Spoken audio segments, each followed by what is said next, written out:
Hi butterflies, Pushkara டிம்யூட்டி ஷாப்ல இருந்துங்க. ரொம்ப அழகான பிராஸ்ல செஞ்ச முருகருங்க. இவங்க 1 கிலோல இருப்பாங்க. கை கடக்கமா உங்களுக்கு இங்க பாருங்க, கரெக்டா 7 இன்ச்சஸ்ல இருப்பாங்கங்க. இவரோட விலை பாத்தீங்கன்னா 2400 ரூபாய் பிளஸ் ஷிப்பிங் காஸ்ட் வந்துடுவாங்க. ரொம்ப அழகா இருப்பாரு. நீங்க பிராஸ்ல செஞ்சதுனால காலங்காலத்துக்கு இருப்பாங்க. இவங்களை நீங்க அபிஷேகம் பண்ணிக்கலாம், ஆராதனை பண்ணிக்கலாம், அழகா அலங்காரமும் பண்ணிக்கலாங்க. இவங்க கூட சேர்ந்து உங்களுக்கு புரட்டாசி ஆஃபர் இருக்கு, பார்த்துட்டு வந்துருங்க. உங்களுக்கு வந்து திருச்செந்தூர் பிரசாதம் வந்துருங்க. அதுல வந்து பன்னீர் இலை விபூதி, பச்சை கலர் கயிறு, குங்குமம், திருநீர் அப்படியே வந்துடும். ஐயனுக்கு வந்து மகா கந்த சஷ்டி வருது இல்லையா, அதனால திருத்தணி ஐயன் படம் பாருங்க, எவ்வளவு அழகா கொடுத்துருக்கேன் பாருங்க. ஒரு ஐடி கார்டு மாதிரி வந்துடும், நீங்க வீட்டு பூஜை அறையில வச்சுக்கலாம். அப்புறம் அழகான ஓம்ங்க, இதுல வந்து வேல் கூடி முருகான்னு எழுதியிருக்கும் பாருங்க, எவ்வளவு அழகா இருக்கு பாருங்க.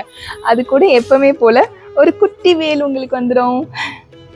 இவ்வளவும் உங்களுக்கு வந்து கிஃப்டா வந்துருங்க, புரட்டாசி கிஃப்டா வந்துடும். இதோட முடிஞ்சிருச்சா அப்படின்னு கேட்டீங்கன்னா, செப்டம்பர் 17ல இருந்து அக்டோபர் 17 வரைக்கும் உங்களுக்கு புரட்டாசி இருக்குங்க. யார் யாரெல்லாம் வந்து புஷ்கரா டிவினிட்டியில வாங்குறீங்களோ அவங்களுக்கு தலா ஒருத்தருக்கு, அதாவது 1000 ரூபாய்க்கு மேல வாங்குனீங்கன்னா ஒருத்தருக்கு இந்த அழகான பாலமுருகன் கிஃப்டா தரப்படுங்க. நன்றி, வணக்கம். திருத்தணி முருகனே துணை.